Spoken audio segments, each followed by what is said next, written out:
भारत को कर्म भूमि कहा गया है। अब ये विचार प्रवृत्ति कैसी फैल रही है, बॉयफ्रेंड गर्लफ्रेंड, ये कौन पवित्रता का आचरण धारण कर रहा है, सब मनमानी आचरण धारण कर रहे हैं। तो फिर उनको किसी न किसी विधान से अपने कर्म का फल तो भोगना पड़ेगा। तो कर्म भोग इसी में आता है कि दुख है, दरिद्रता है, विपत्ति है और डिप्रेशन है, नाना प्रकार की प्रतिकूलताएं हैं, इसी में तो दुख आता है। तो दुख ही पाप का मार्जन करता है। तो इसलिए अब देखो पाप परायण कितने लोग हैं, हजारों लाखों पशु काट के लोग खाते होंगे, लाखों की संख्या में खाते होंगे, मुर्गा आदि बकरा आदि हजारों की संख्या में, लाखों की संख्या में खाते हैं। तो क्या ये पाप कर्म नहीं है? तो क्या उसका दंड नहीं भोगना पड़ेगा? हाँ, टोटल अगर हम बोलते हैं तो धर्मशील, शांत, प्रिय और दूसरों का उपकार करने वाला देश है। मान लो किसी देश में भी, वो हमारा शत्रु देश भी हो, अगर वहाँ कोई मतलब परेशानी आ गई, भूकंप आ गया, बाढ़ आ गई, तो भारत आगे खड़ा दिखाई देगा सेवा करते हुए। ये हमारे देश का है। लेकिन क्या हमारे देश के अंतर्गत अधार्मिकता नहीं हो रही? क्या पाप नहीं हो रहे? कितने बड़े बड़े पाप हो रहे हैं, कितनी अधार्मिकता हो रही। तो क्या उसका दंड नहीं मिलेगा? तो उसका दंड मिलने के लिए यही सब है, दरिद्रता, प्रतिकूलता, विपत्ति, नाना प्रकार की मानसिक और शारीरिक रोग समस्याएं, वही सबको भोगनी पड़ रही। यदि सब धर्मशील हो जाएं, ठीक से चलें, तो सब स्वस्थ रहें, सब आनंदित रहें। लेकिन सब ऐसे नहीं कर रहे हैं। आप खुद देख लीजिए कितना बड़ा अनाचार दुराचार भारत में भी हो रहा है। तो फिर उसका दंड तो भोगना ही पड़ेगा। दिन भर लेबरी करके 500 रुपये कमाते हो, शाम के शराब पी के जाते हैं। अरे उसी के हरी सब्जी लेके जाते तो पूरा परिवार खाता, उसी के थोड़ा मीठा मीठा लेके जाते, परिवार प्रसन्न होता।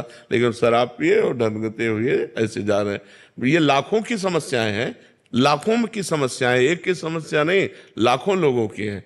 भगवान ने तुम्हें दिया है तो तुम अपना मनोरंजन मार करके दूसरे का जीवन यापन कर सकते हो।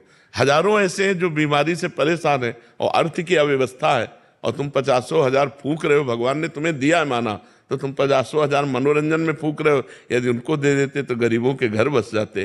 तो ऐसे कितने लोग हैं जो विचार नहीं कर पा रहे कि हम अपने भारत का सहयोग करें। हमारे भारत की गरीबी दूर कैसे होगी?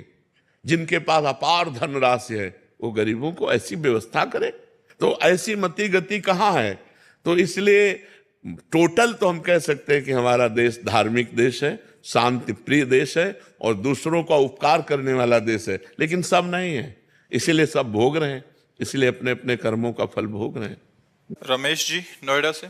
श्री हरिवंश महाराज जी, आपके चरणों में कोटि कोटि प्रणाम। महाराज जी, मेरे कुछ संशय हैं, कृपया निवारण करने का कृपा करें। महाराज जी, क्या पद्म आसन में कुछ और क्रियाएं कर सकते हैं, जैसे कीर्तन, पाठ पढ़ना, वार्तालाप या भोजन करना आदि? नहीं, पद्मासन में मंत्र जाप, नाम जप और शांत भाव से बैठ सकते हैं, बस, और नहीं।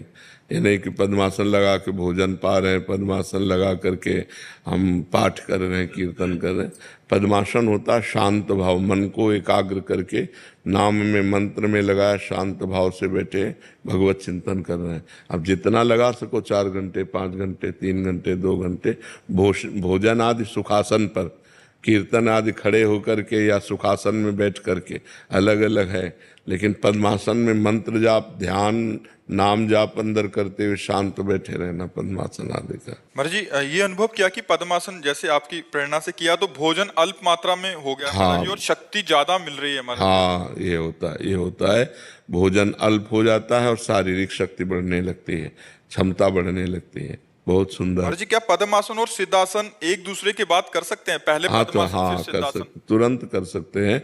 जैसे आप 40 मिनट 1 घंटा पद्मासन लगाए तो आप तुरंत फिर सिद्धासन में भी बैठ सकते हैं, दोनों में बैठ सकते हैं। महाराज जी, कल परसों आप विसाधकों को जो बता रहे थे कि जैसे पद्मासन पे लगा के उससे बहुत फायदा होगा। महाराज जी, 4 हाँ, उसमें क्या होता है कि वायु संशोधन, पहला वायु संशोधन होता है कि जैसे हमने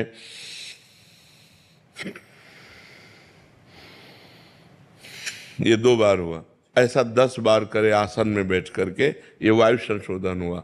फिर अगर 4 बार प्राणवायु को नाम लेते हुए घसीटे और 4 चौको 16 बार बीच में रोके और 8 बार निकाले, इसे प्राणायाम की प्रथम पद्धति कहते हैं। इससे बहुत लाभ मिलेगा, शरीर स्वस्थ रहेगा और भजन में मन लगेगा।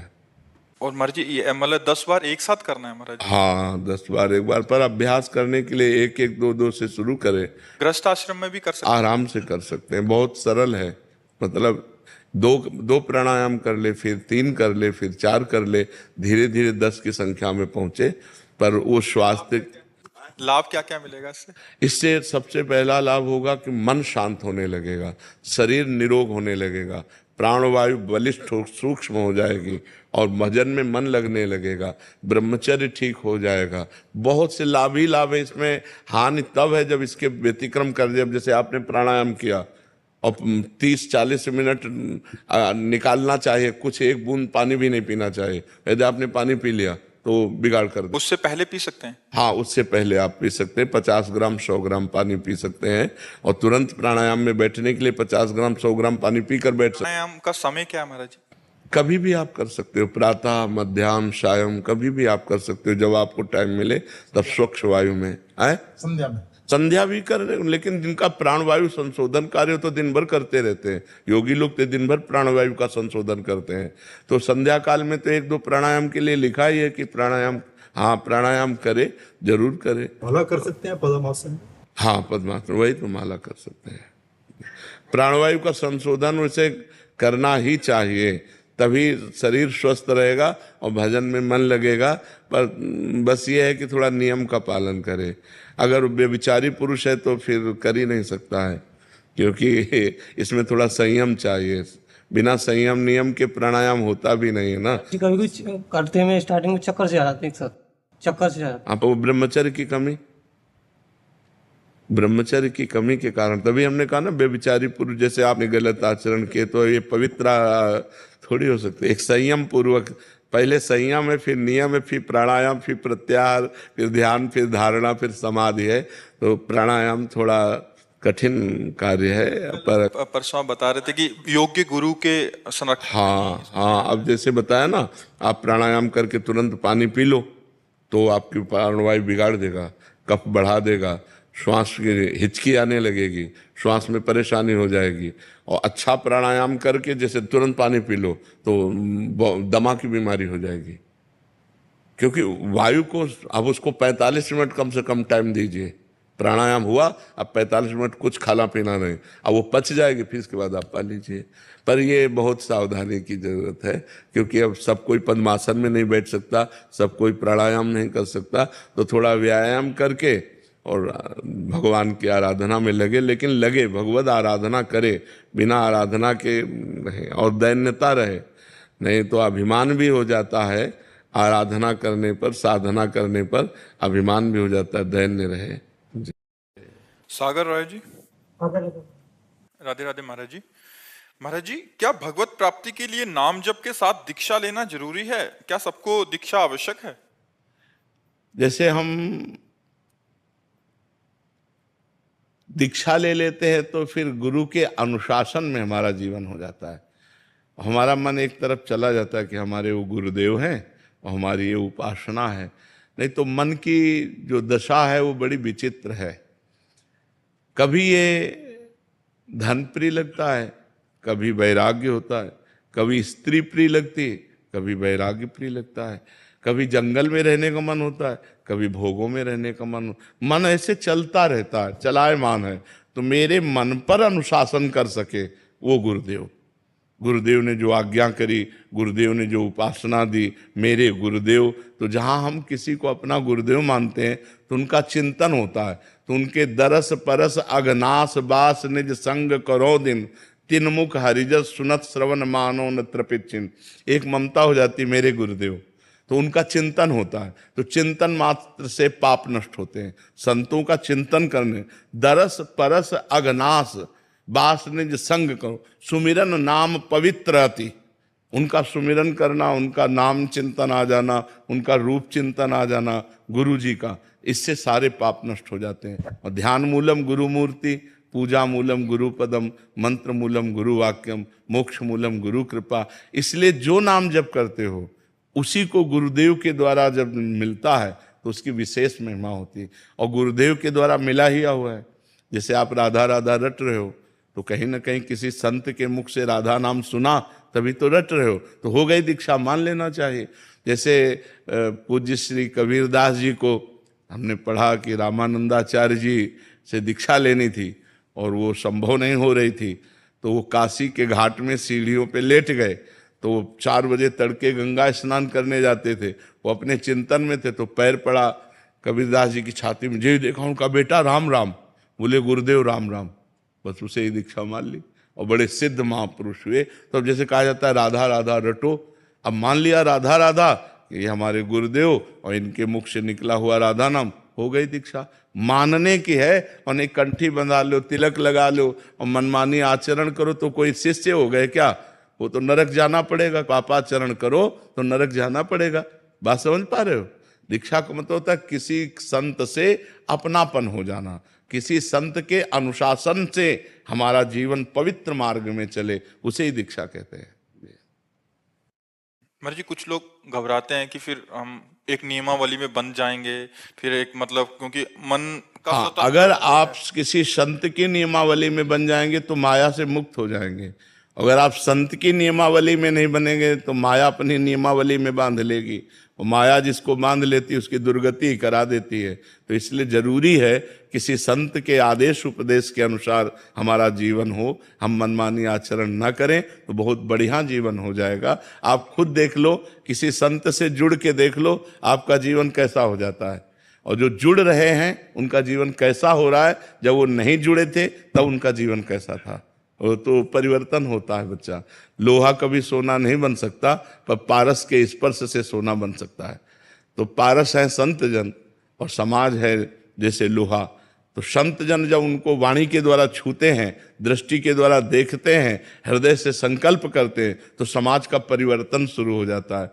जहाँ राक्षसी वृत्ति थी वहाँ दैवी वृत्ति आ जाती है, जहाँ क्रूर हिंसा का भाव था वहाँ दया का भाव आ जाता है। बड़ा परिवर्तन समाज में होता है संतों के द्वारा।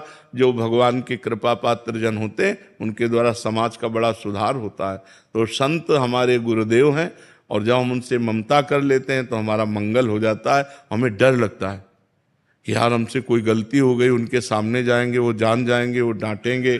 नहीं भाई, हम गलती नहीं करेंगे, हम कोई पाप नहीं करेंगे, तो हमारा बचाव हो जाता है। और ऐसे जैसे मन में आया मन मानी तो भजन कर रहे हैं, कभी भोग भोग रहे हैं, कभी जो, क्योंकि मन ही है। अब मन के ऊपर शासन कौन करे? तो मन के ऊपर शासन करने वाले गुरुदेव हैं। इसलिए गुरु दीक्षा आवश्यक है, गुरु शरणागति आवश्यक है। भगवान ने स्वयं संदीपनी जी को गुरु बनाया। यदि गुरु बनाने की आवश्यकता ना होती तो भगवान को क्या आवश्यकता है गुरु बनाने की? जिनकी श्वासों से चारों वेदों का प्रादुर्भाव हुआ वो भगवान किसी संत के शिष्य बने? अरे संत तो उनके चरणों का भजन करके संत बनते हैं। तो संदीपनी जी के शिष्य बने ना भगवान श्री कृष्ण।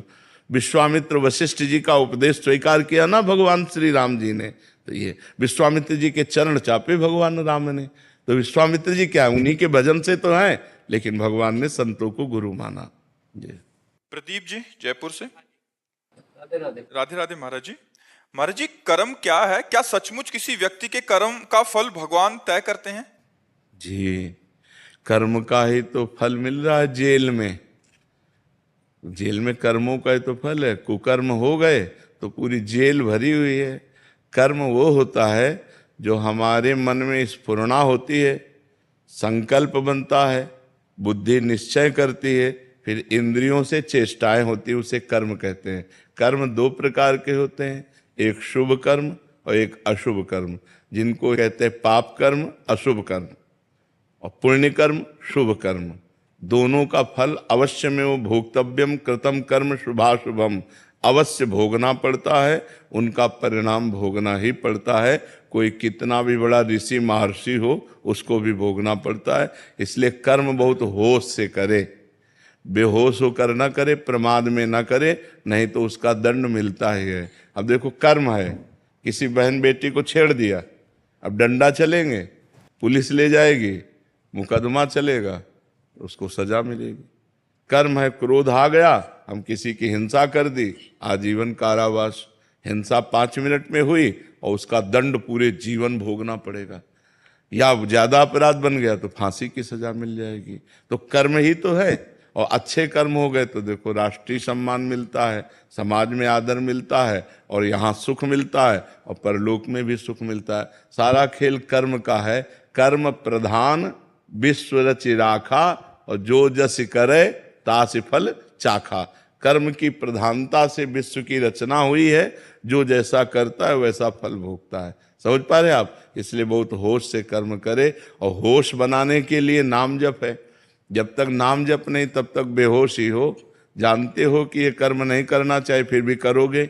अगर नाम जप है तो तुम्हारे अंदर जलन पैदा हो जाएगी, तुम्हारे अंदर बल आ जाएगा कि नहीं नहीं, हमें पाप कर्म नहीं करना है।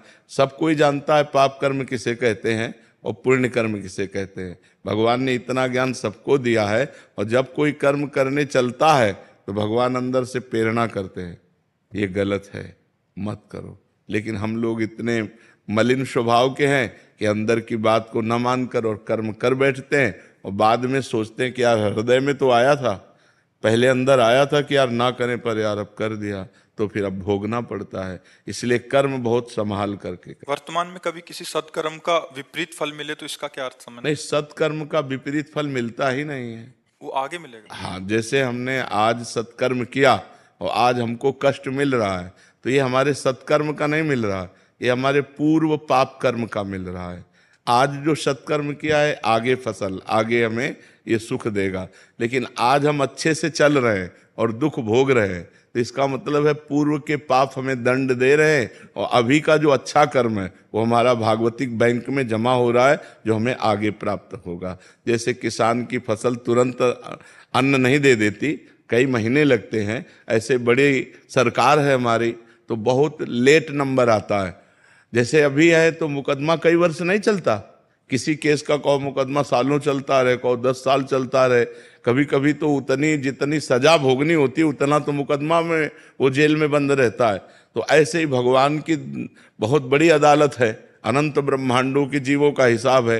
होता 1 सेकंड के कम हिस्से में है, पर जब होगा बहुत फाइनल में होगा, तो इसलिए बहुत समय लगता है। जैसे आज पाप कर्म किए तो कहो 5 जन्म बाद उसका दंड मिले जाकर तुम्हें, तो लगेगा हमने इस जन्म में तो पाप किया नहीं, लेकिन भोगना पड़ेगा, वो अवश्य में भोगतव्यम, क्योंकि जीवात्मा वही है, शरीर बदल गया। जैसे कोई क्रिमिनल हो और वो पैंट शर्ट पहनता हो, फिर धोती कुर्ता पहनने लगे, या वो सलवार कुर्ता दुपट्टा धारण करने लगे, तो पहचानने वाला तो पहचानता है ये वही क्रिमिनल है। तो भगवान तो जानते हैं ना ये वही जीव है जो पूर्व जन्म में पाप कर्म किया है, तो उसको वही दंड दे देते, जाओ तुम्हें ये भोगना। अब इस जन्म में उसने कोई पाप किया नहीं वैसा, लेकिन पूर्व जन्म का पाप कर्म आकर उसे दंड देता है। जैसे संतों को है, मान लो कोई बचपन से संत है, देखो रामकृष्ण परमहंस जी के गले में कैंसर था, भाई जी हनुमान प्रसाद पोद्दार जी के उदर में कैंसर था। बड़े बड़े संतों को बड़े बड़े कष्ट भोगने पड़े, क्योंकि पूर्व में किया हुआ पाप भोगना पड़ेगा। भगवान को भी भोगना पड़ा, वो कानून से अलग नहीं रहते। भगवान ने छुप करके बाली को मारा व्याध की तरह, तो कृष्णावतार में अगले जन्म में अंतिम समय व्याध ही भगवान के चरणों में बाण मारता है, तब वो परम पद को जाते हैं। तो ये कानून है। तो भागवतिक जो कानून है वो एक राय भर नहीं बख्शता। भारतीय कानून में थोड़ा धोखा हो सकता है कि वकील चतुरतावश दूसरा प्रमाण पेश करके और दोषी को बचा दे और निर्दोषी को फंसा दे, लेकिन हमारे भगवान के दरबार में किसी वकालत की जरूरत ही नहीं है, किसी गवाही की जरूरत नहीं। 1 सेकंड में उस जीव का हिसाब हुआ फाइनल। अब अगर उस हिसाब को बदलना चाहते हो तो नाम जप करो, दूसरों का उपकार करो, तीर्थों का अवगाहन करो, भगवान की कथा सुनो, जिससे सारे पाप तुम्हारे नष्ट हो जाएं। तो ये जो बल है ये तुम्हें बचा लेगा। नाम बल, भगवान का सेवा बल, परोपकार, ये बचा लेगा। अब दूसरों को दुख देना, पाप कर्म करना, तो फिर नाना प्रकार के नरकों को भोग कर यहाँ भी दुर्गति भोगनी पड़ती है। जैसे आपके पाप कर्म है पूर्व के, वो आप बहुत पढ़े लिखे हो, आप लाख उपाय करो आपको नौकरी नहीं मिलेगी, पढ़े लिखे डिग्री लिए घूमते रहो कोई। और कुछ ऐसे हैं कि आपसे ज़्यादा वो मंद बुद्धि के, वो ज़्यादा प्रवीण नहीं है, लेकिन वो निकलते चले जा रहे हैं, क्योंकि उनका पुण्य बल काम कर रहा है। तो यहाँ पुण्य बल, अगर सुख चाहते हो तो पुण्य करो, चाहते सुख हो और करते पाप हो तो पाप का परिणाम दुख मिलता है। शराब पी रहे हैं, गंदी बातें बोल रहे हैं, गंदे आचरण, एक एक चीज का फल है आपका। अगर आप बातें बोल रहे हो तो उसका भी फल है। मनुष्य जीवन कर्मयोग के लिए भेजा गया है। आप एक मिनट भी फ्री नहीं हैं। आप एक मिनट में जो करेंगे, आपके अंदर ही मन में बैठे हुए चित्रगुप्त तुरंत लिख रहे हैं। आपकी मन रूपी चिप में वो बिल्कुल सीन सहित जैसे चिप लगा दो ना तो पूरा टेलीविजन उसमें टीवी में आने लगता है। सब ऐसे सीन सहित चित्रगुप्त लिखते हैं। तो भगवान के सामने एक सेकंड में पूरा वो चिप दिख जाती है, इसने क्या क्या किया जीव ने, बस उसको दंड मिलता है। इसलिए हर समय नाम जप करो, अच्छे आचरण करो, अच्छा भोजन पाओ, दूसरों का उपकार करो। यही मनुष्य जीवन है, यही देवत्व है। नहीं तो राक्षसी भाव में लोग विचर रहे हैं, अपने को धनी मानते हैं, व्यभिचार करते हैं, शराब पीते हैं, मांस खाते हैं, दुर्गति को प्राप्त होते हैं। पूर्व जन्म के पुण्य से आज धन है, लेकिन ये बना थोड़ी रहेगा, ये नहीं बना रहे। जहाँ पुण्य खत्म हुआ था सब नष्ट हो जाता है, सब नष्ट हो जाता है। तो ये है, हमारे कर्मों का फल हमको भोगना पड़ेगा। तो इसलिए हम भगवान का नाम जप करें, परोपकार करें, जिससे हमारा मंगल हो जाए। परीक्षित जी,